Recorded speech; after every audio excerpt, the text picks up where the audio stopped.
और बड़ा अपडेट आ गया है। क्या आया है वो आपको बताते हैं। ब्रिक्स समाचार के हवाले से बड़ी खबर आ रही है।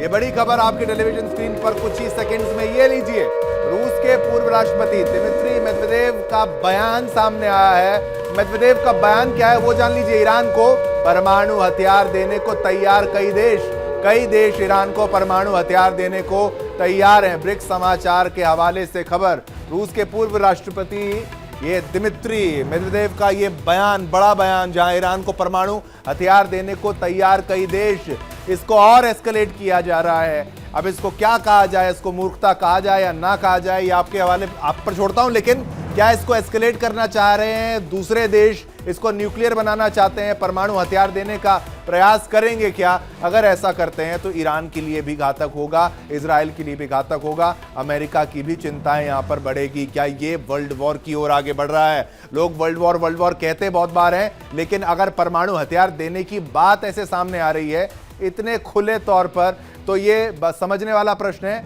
आप दे सकते हैं? आप परमाणु हथियार कैसे दे सकते हैं? कोई डेवलप करता है तो उसको अमेरिका नहीं छोड़ता, तो आप सोच रहे हैं कि आप दे देंगे तो उसको स्वीकार कर लिया जाएगा? ये बिल्कुल नहीं किया जा सकता और इसको करना भी नहीं चाहिए। चलिए, हमने तमाम गेस्ट से रिएक्शंस लिए। इस वक्त शबीर साहब आपके पास मैं आना चाहता हूं। अब न्यूक्लियर हथियार देने की बात कहा जा रहा है, ये केवल देखिए, अगर बात की जाए, मैड कहा जाता है अगर न्यूक्लियर बॉम्ब फोड़ने की बात की, म्यूचुअली अग्रीड डिस्ट्रक्शन वो है। अब मैड होना का प्रयास किया जा रहा है क्या? अब रूस भी जो प्रयास कर रहा है कि भाई हम देंगे या फिर कोई और देगा, तो ईरान तो इस्तेमाल करेगा नहीं करेगा उसके ऊपर है, लेकिन फिर तो आप स्टार्ट कर रहे हैं। वर्ल्ड वॉर की भूमिका अब तैयार हो रही है। पिछले युद्धों को तो छोड़ दें, मजाक में लोग बोलते हैं वर्ल्ड वॉर, लेकिन अब तो हो सकता है सर ऐसे तो। देखिए जी, ये जो न्यूक्लियर बम्स हैं ये किसी को दिए नहीं जाते। मेरा नहीं ख्याल कि वो देंगे। लेकिन एक बात मैं ऐड करना चाहता हूँ, जो पहले दोस्तों ने बात की है, Iran will continue to missile मारता रहेगा इसराइल पर। किसी मुस्लिम मुल्क में जहाँ पर बेसिस है अमेरिका के, वो हमला नहीं करेगा। लेकिन यानी जाहिर है कि जो यहाँ उनके बहरी बेड़े हैं वहाँ पर वो हमला करेगा। वो जो नहीं सर, हूती ने बोल दिया है रेड सी में हम करेंगे, हम नहीं छोड़ेंगे यूएस को। वो उधर करेंगे, वो उधर से करेंगे, दैट्स अ सेपरेट इशू, वो भी करेंगे। और भी कई लोग आ जाएंगे बीच में, मैं आपको बताता हूँ, मैं एक्सप्लेन करने की जरूरत नहीं है। लेकिन ये बात याद रख रहे हैं कि ईरान ये अकेला नहीं है, ठीक है, इस लड़ाई में। ठीक है। और भी आए, आप किसी ने बात पहले भी बात की थी, नॉर्थ कोरिया है, पाकिस्तान है, कौन ऊपर बैठा हुआ है, चीन है। देखिए ये बात पाकिस्तान बैठा है कि नहीं, पाकिस्तान का समझाते चलिए। पाकिस्तान कहां बैठा है, सिटिंग ऑन द फेंस या फिर कहां पर? पाकिस्तान किसका दोस्त है, अमेरिका का, ईरान का, या फिर पैसों का? ये समझना होगा, मजबूरी के चलते। देखिए जी, अमेरिका के साथ भी उनकी दोस्ती है, लेकिन जिस मुल्क ने भी दोस्ती की है अमेरिका से, उसने मार खाई है, वो बेइज्जत हुआ, जलील हुआ है, ठीक है। और दूसरी बात ये भी है कि ईरान जो है ना, मैं नहीं समझता कि पाकिस्तान विल प्रोवाइड बेसिस और या कोई एयर स्पेस देगा against Iran. I can assure you that है। तालिबान भी थोड़ा सा मैं आपकी बात से डिफर करता हूं। कोमोडोर साहब, मैं आपसे प्रश्न लेना चाहता हूं, ये अटैक हुआ कहां से? एक दो ऑप्शन बताए जा रहे हैं, एक तो गुआम कहा जा रहा था जहां तक मैंने थोड़ा सा पढ़ा, और लेकिन एक कहा जा रहा है कि पाकिस्तान का भी इस्तेमाल किया जा सकता है। अगर गुआम वगैरह दूर से, अगर B2 बॉम्बर अगर जाते हैं, वो इतना दूर है कि मिड एयर रिफ्यूलिंग करनी पड़ेगी आपको। क्या मिड एयर रिफ्यूलिंग हुई होगी या फिर नहीं, पाकिस्तान का इस्तेमाल हुआ है? हाँ चौधरी साहब, आपको क्विक रिस्पॉन्स का मौका दूंगा, लेकिन एक क्विक इंटरजेक्शन सर का। यूएस एयरफोर्स बेस है मिसूरी के अंदर, उधर से जहाज उड़े थे एयर टू एयर रिफ्यूलर्स के साथ, पहले गुआम में लैंड किया, और ऐसे कहा जा रहा है कि शायद डीगो गार्सिया से आए हैं। और ये हो सकता है कि पाकिस्तानी एयर स्पेस से भी गए हो, नहीं भी हो सकता है क्योंकि साउथ से भी एंटर कर सकते हैं ओमान को स्किप करते हुए। तो अगर कहीं से भी आए हो, लेकिन ये जरूर निश्चित है कि पाकिस्तान उनको एयर स्पेस जरूर दे रहा है। और दूसरी चीज निश्चित है, उन्होंने 2 बेस भी दे दिए हैं, और वो 2 बेस है सामुंगली और पासनी। ये 2 बेस उन्होंने दे दिए हैं। और तीसरी चीज ये है कि जो डिनर लंच भी हुआ था मुनीर के साथ, वो कहीं ना कहीं उनको ये बताने के लिए था कि देखो, आपने बहुत सारी बातें कर ली हैं ईरान के सपोर्ट में, यहां तक भी कह दिया कि सारा मुस्लिम उम्मा को यूनाइट करना चाहिए इजराइल के अगेंस्ट। तो कहीं ना कहीं उनको इस बात की भी बहुत मतलब आप कह रहे हैं कि एयर स्पेस दिया होगा, एक तो एयर स्पेस दिया होगा, अब दिया है कि नहीं वो क्लैरिटी नहीं। शबीर जी, बिल्कुल आपके पास आ रहा हूं सर, अब आप बोलिए एग्जैक्टली। मैं थोड़ा सा क्लैरिटी लेना चाह रहा था कि पाकिस्तानी एयरबेस का इस्तेमाल किया गया या नहीं किया गया। अगर क्लैरिटी नहीं है उसको आने में थोड़ा समय लग जाएगा, लेकिन आप अपने पक्ष को रखिए सर। अच्छा, ये अभी मिड एयर की जो बात हुई है, आई कंफर्म दैट कि मेरे सोर्सेज भी कह रहे हैं कि मिड एयर रिफ्यूलिंग हुई है, ये कोई बात नहीं है। या गार्शिया को भी यूज़ किया गया, अमेरिका से भी उड़कर आए थे वो। अच्छा, बात कहता मैं कहना चाहूँगा कि जैसे मैंने कहा है कि ईरान अकेला नहीं है। अगर ईरान गोज डाउन, सबसे ज़्यादा नुकसान किसको होगा? देखिए ना, चाइना को भी देखना है कि उसके साथ कैसे कितने तल्लुकात हैं। चाइना उसको डाउन नहीं होने देगा, रशिया उसको डाउन नहीं होने देगा, पाकिस्तान के भी इंटरेस्ट में नहीं है कि उसको डाउन होने दे, नॉर्थ कोरिया भी बीच में आ जाएगा। There be other countries, there will be other actors, state actors, non state actors. तो ये लड़ाई अगर समझता है ना, अमेरिका भी ऐसे लड़कर जीत लेगा, नहीं जीत सकेगा। लड़ाई तो अभी शुरू हुई है। And let me tell you this कि ये जो है ना तैयारी, ईरान वाले वो कह रहे हैं कि हम सिर्फ इसराइल से लड़ने की तैयारी नहीं कर रहे, हम तो अमेरिका के साथ, जिसको कहते हैं कि बड़ा शैतान, वो कहते हैं हम तो उसके लिए लड़ने के लिए तैयारी कर रहे हैं। तो ये युद्ध जो कह रहे हैं, जंग कह रहे हैं, लड़ाई कह रहे हैं, इतनी जल्दी ख़त्म होने वाली नहीं है। It will have disasters consequences, yes I agree, especially if it goes nuclear. अगर न्यूक्लियर ना भी होगा तब भी बहुत बड़ी तबाही होगी। लेकिन ये जंग इतनी जल्दी ख़त्म होने वाली नहीं है, और ईरान अकेला नहीं है, Iran will fight back. Yes. और उसके बाद रिपरकशंस होंगे, पूरी दुनिया पर होंगे। फिर दुनिया वाले सारे प्रेशर राइज करेंगे अमेरिका को कि under what law you have attacked Iran. फिर इसराइल को पूछेंगे कि अंडर व्हाट लॉ। अगर आपको ये मतलब ये शबीर जी बिल्कुल आपकी बात पर आप जवाब दीजिएगा। अमेरिका तो कुछ स्टाइल में कहता है कि आई एम द लॉ, मतलब उसका कुछ एटीट्यूड इस तरीके का है, वाइल्ड वाइल्ड वेस्ट की तरीके से। एक आपको समझना है कि जनरल सुलेमानी को मारने वाला कौन? वो अमेरिका। तो अमेरिका को तो समझता है ईरान मेरा बहुत बड़ा दुश्मन है, ईरान भी मानता है अमेरिका को दुश्मन, टारगेट्स उसके भी बहुत बड़े हैं। और पहला ऐसा नहीं है कि हूती पहले बीच में एंगेज नहीं है। अगर हूती भी कुछ फायर करते हैं तो इंटरसेप्ट, अगर हम बार बार इस बात को कह रहे हैं इजराइल के पास हाइपरसोनिक को डिफेंड करने के लिए एयर डिफेंस सिस्टम नहीं है, लेकिन यूएस नेवी तो आसपास प्लेस्ड है, वो तो उसको इंटरसेप्ट करने का प्रयास करेगी, कुछ ना कुछ तो करेगी। तो ये ईरान जो है उसने दुश्मनी आज से तो मोल नहीं ले रखी है। 79 के बाद जिस तरीके से वो कट्टरपंथ की ओर आगे बढ़ा, ईरान का दुश्मन हो गया अमेरिका। पहले दोस्त था इजराइल का दुश्मन, ईरान का दोस्त था इजराइल, अब दुश्मन हो गया। शबीर जी लास्ट पॉइंट, हाँ जी, वो ये बात है कि देखिए 79 से चल रहा मसला, मैं आई अग्री, कितने सालों से चल रहा है कि ईरान बम ना बनाए। दूसरे लोगों को इजाज़त है लेकिन ईरान ना बनाए, ठीक है ना। अच्छा, दूसरों को ये भी इजाज़त है कि वो हिरोशिमा और नागासाकी को तबाह कर लें, वो भी ठीक है। ये तो गुंडागर्दी है ना। अच्छा, मसला ये आता है कि ईरान, ये जितने भी हैं ना उनके मायदे थे, in my opinion they will say goodbye to that and they will make it, I am telling you, ठीक है, कोई बात नहीं। आपका पॉइंट को मैं समझा यहाँ पर। शाह साहब, अब आपके पास मैं आना चाहूंगा। शाह साहब, ये मुझे बताइए कि ये कौन न्यूक्लियर रख सकता है नहीं रख सकता है, ये एंडलेस डिबेट है कि भाई दो धड़ों में है। देखिए, ये हमें समझना होगा, क्रिश्चियन पावर्स हैं और इस्लामिक नेशंस हैं, और इनकी लड़ाई भी बहुत पुरानी है, ये आज की लड़ाई नहीं है। आप जेरूसलम की बात भी अगर कर लें तो वहां पर ज्यूज भी हैं, क्रिश्चियंस भी हैं, और साथ साथ मुस्लिम्स भी वहां पर मौजूद हैं। तो ये तीनों का आपस का इनका जो चल रहा है ये तो बहुत पुराना है। लेकिन अमेरिका की डोमिनेंस हो या फिर मिडिल ईस्टर्न किसी नेशन की डोमिनेंस हो, यह मसला तो कभी खत्म नहीं होगा। तो ये न्यूक्लियर क्यों नहीं रखने देना चाहता, इसको भी थोड़ा एक्सप्लेन करते हुए चलिए कि भाई अगर ईरान के पास आ गया तो पूरी दुनिया के लिए कैसे खतरनाक है। नहीं, पूरी दुनिया के लिए तो खतरनाक नहीं है, मगर जो ईरान के दुश्मन है, इजराइल है, अमेरिका है, उनके लिए खतरनाक जरूर है। अभी मेडवेडेव की एक बात कर ले। मेडवेडेव तो पहले से बहुत ही बकवास कर रहा है, तो मेडवेडेव कुछ भी बोले उसकी सुनने की कोई जरूरत नहीं है। वैसे भी कोई एक कंट्री दूसरी कंट्री को एटॉमिक बॉम्ब्स दे ही नहीं सकता। ये एटॉमिक बॉम्ब्स को रखना, उसका इस्तेमाल करना, उसका डिलीवरी करना, ये सब बहुत ही कॉम्प्लिकेटेड बातें हैं। तो ये सब पे वो बात पे तो बिल्कुल ध्यान नहीं देना चाहिए।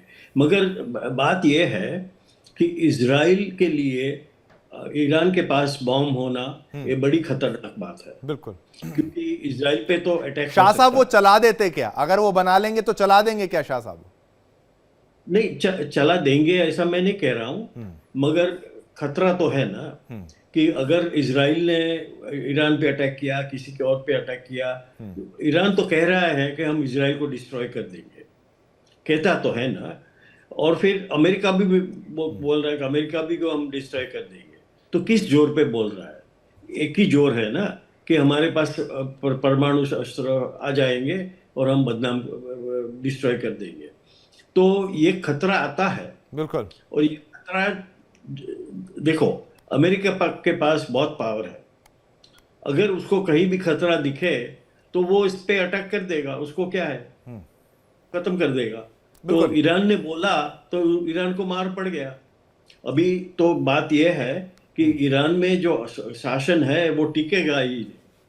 तो अगर ईरान में अपना जो शासन है, खामेनी है, अगर वो टिक नहीं सका तो वो निकल जाएगा। नहीं, वो दूसरी टिकना, गवर्नमेंट वो आने वो के काफी लिए। लोग उसको सपोर्ट भी करते हैं, तो बहुत से लोग ईरान में आजादी भी चाहते हैं। वो कह रहे हैं कुछ ज्यादा कट्टर आपने कर दिया है, वो नहीं है। कॉमोडोर साहब के पास भी आऊंगा क्योंकि विषय बहुत महत्वपूर्ण है। ये आपको हम बताएंगे, अब B2 बॉम्बर के बारे में बताएंगे। वो शानदार, खूबसूरत, ये वो जहाज है, ये स्टेल्थ ग्रेड एयरक्राफ्ट है जो कि भाई रेडार में आप इसको पकड़ नहीं सकते, ये आएगा नहीं पकड़ में। अभी इतनी काबिलियत बाकी रेडार्स में है नहीं कि आप B2 बॉम्बर को ट्रेस कर लें। इसका डिजाइन इतना शानदार है, इसका वजन जानते चलिए, तमाम बातें जानते चलिए। 71,000 किलो इसका वजन है। ये बहुत भारी विमान है और बहुत भारी बॉम्बर है, लेकिन दिखने में एकदम स्लीक। इसका डिजाइन आप देखेंगे तो 12,000 किलोमीटर इसकी रेंज है, शानदार रेंज है। एक बॉम्बर की रेंज बहुत ज्यादा होनी चाहिए, उसको जितना कम रिफ्यूल करना पड़े, जितना कम लैंडिंग टेक ऑफ हो, उतना ज्यादा उसके लिए अच्छा है। और स्टेल्थ जो विमान होते हैं, मैं बताता चलूं उसकी खासियत क्या होती है। आप उसकी मिसाइल नहीं देख पाएंगे, उसका सिग्नेचर बहुत कम होता है। जितना कम उसका सिग्नेचर होगा रेडार में, क्रॉस सेक्शन में जितना वो कम आएगा, उतना वो छोटा, किसी पक्षी के मानंद अगर वो लगे तो ज्यादा बेहतर। जितना बड़ा उसका रेडार का क्रॉस सेक्शन, उतना खतरनाक वो उसके मिसाइल्स की रेंज पे आएगा, एयर डिफेंस का शिकार हो जाएगा। तो B2 bomber 12,000 kilometre range, speed 1010 kilometre प्रति घंटा, बहुत शानदार स्पीड, काफी अच्छी स्पीड मानी जाएगी एक बॉम्बर के लिए। पुराने जमाने में जो आप बॉम्बर देखते थे, बड़े बड़े बॉम्बर जो कि खुद इतने खतरे में आ जाते थे कि कहीं उन पर अटैक ना हो जाए।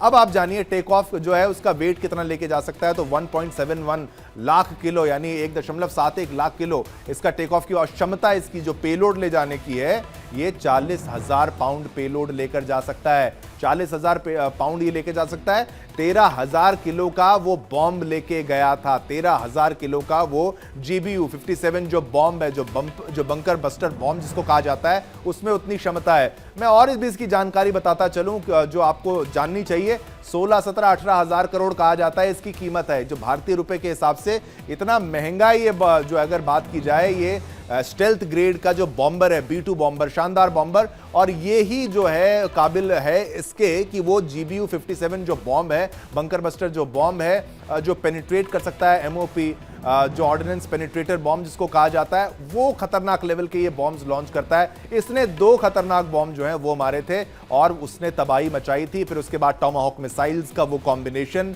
ये यहां पर देखिए।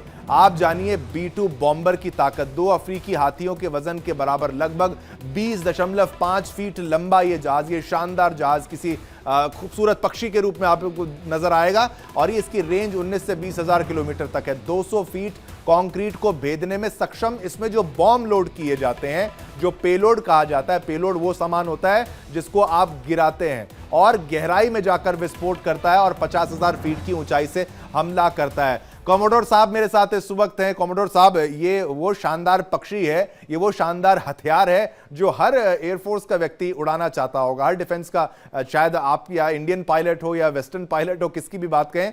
इसका सिग्नेचर कितना कम आता है? थोड़ा टेक्निकल है, आप ज्यादा बेहतर मुझसे जानते होंगे। एक तो ये समझाते चलिएगा इतना कॉस्टली क्यों है ये, और ये जो बॉम्ब्स गिराता है, मैंने सुना है कि वो ग्रेविटी का इस्तेमाल करके बॉम्ब्स को गिराता है, या फिर उसमें भी कोई मैकेनिज्म होती है? अगर GBU 57 की भी आप बताते चलें।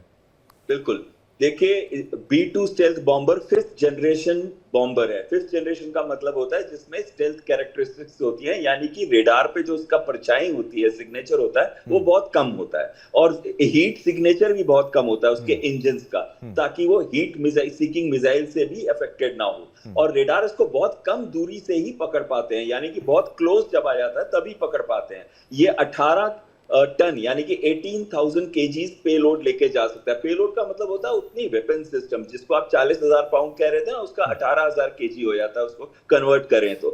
और जो बॉम्ब है वो 13,600 केजी का है। तो अगर हम 2 को बॉम्ब करें तो 2700 केजी हो गए ना, लेकिन ये लेके जा सकता है सिर्फ 18 टन। तो इसको मॉडिफाई किया गया है, और मॉडिफाई करके शायद फ्यूल भी इसमें थोड़ा कम किया गया होगा ताकि ये 18 टन के अंदर आ जाए। 18 टन का बढ़ाते हुए उसको वो 2700-2800 के करीब पहुंच जाए। नहीं कॉमोडोर साहब, दो B2 बॉम्बर भी तो ले जा सकते हैं, ये भी तो एक ऑप्शन है, 2 B2 बॉम्बर। देखिए इनके पास 18 B2 बॉम्बर्स हैं, 18 से 20, जिसमें से 6 का इस्तेमाल किया गया है। लोग 7 भी बोल रहे हैं, लेकिन मेरे हिसाब से 6 का इस्तेमाल किया गया। हर B2 के अंदर 2 बॉम्ब रखे गए हैं और टोटल 12 बॉम्ब लेके आया वो। और ये जो बॉम्ब होते हैं इनको हम बोलते हैं बंकर बस्टर। लेकिन मैं आपको इनकी एक बड़ी खासियत बताता हूं, ये जो 30,000 पाउंड का या 13,600 केजी का जो बॉम्ब है, इसकी मोमेंटम इतना बढ़ जाता है, मास इनटू वेलोसिटी, कि जब ये नीचे आता है ना तो पहले जमीन को हिट करने के बाद अंदर ही घुसता रहता है जब तक इसका मोमेंटम अरेस्ट नहीं होता है या मोमेंटम रुकता नहीं है, फिर जाके एक्सप्लोड करता है। उससे क्या होता है कि जो जमीन के अंदर है 200 फुट से 300 फुट के अंदर जो चीजें हैं उनके ऊपर बहुत भारी डैमेज कर सकता है। लेकिन इसकी क्षमता अलग अलग चीजों में है, जैसे कि अगर ये नॉर्मल सॉइल हो और फिर कंक्रीट हो तो ये 200 फुट तक जा सकता है। लेकिन अगर रॉकी माउंटेन है, जैसे कि फोर्डो में है, वो बिल्कुल रॉकी और स्टोनी माउंटेन्स हैं और उसके अंदर मल्टीपल लेयर्स हैं कंक्रीट के, तो शायद उसको वो 60 से 70 फुट ही लेके जा सकता हो। इसलिए मेरे मन में प्रश्न है कि क्या उसने वो डैमेज किया है कि नहीं किया, जो कि अमेरिका क्लेम कर रहा है। दूसरी चीज ये है कि जो राइट साइड पे है उसके एंट्री पॉइंट है जहां से उन्होंने अटैक किया। एंट्री और एग्जिट होता है टनल्स, 5 टनल हैं फोर्डो की, और वो एक 5 टनल ऐसे ब्रांच आउट करके एक बंकर सा बन जाता है जिसके अंदर 27,000 सेंट्रीफ्यूज हैं। तो उस सेंट्रीफ्यूज को ये हिट करने की कोशिश कर रहे थे, लेकिन मुझे लगता है कि उन्होंने एंट्री और एग्जिट को तो ब्लॉक कर दिया है 12 बॉम्ब गिरा के, और अंदर भी जो ढह गया होगा कुछ ना कुछ उसका पोर्शन। लेकिन जैसे ईरान कह रहा था कि हमने उधर से पहले ही मार्च से ही निकालना शुरू कर दिया था, और 2 दिन पहले वहां 16 से 17 ट्रक दिखे थे, बड़े लंबे वाले ट्रक, तो इसका मतलब कुछ ना कुछ वहां से निकाल रहे थे। ईरान के पास 408 केजी के यूरेनियम है, U-235, यानी कि वो वाला मटेरियल जिससे बॉम्ब बनाया जा सकता है। तो वो ये सेंट्रीफ्यूज उसी को बनाने के लिए होते हैं, U-235 को सेपरेट करने के लिए U-238 से। तो वो U-235 का जो बॉम्ब बन सकता है, ऐसे 9 से 10 बॉम्ब जो है वो बना सकते हैं। एक 5.1 रिक्टर स्केल पे वहां पे अर्थक्वेक टाइप आया था, तो लोगों को लगा शायद इन्होंने कहीं बॉम्ब ना टेस्ट कर दिया हो। ये कल और परसों के बीच की बात है।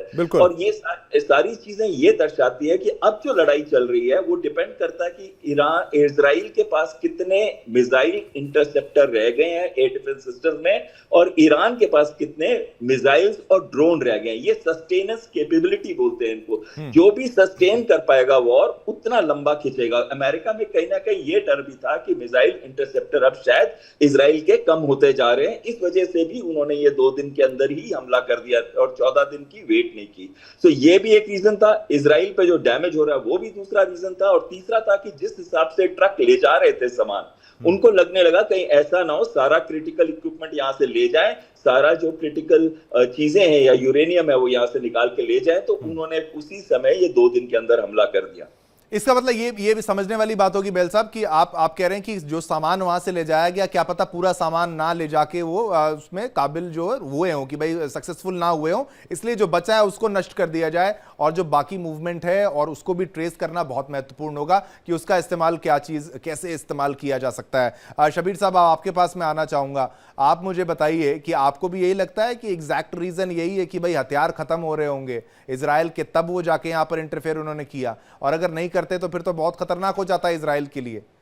अगर ठीक है आप कह रहे हैं कि अमेरिका ने जो किया वो गलत है, लेकिन इजराइल की एग्जिस्टेंस पर भी तो थ्रेट बहुत लंबा है शबीर साहब। लेकिन ये इसलिए कहते हैं कि इजराइल उसको भी जिंदा रहने का हक है, दैट आई एग्री है।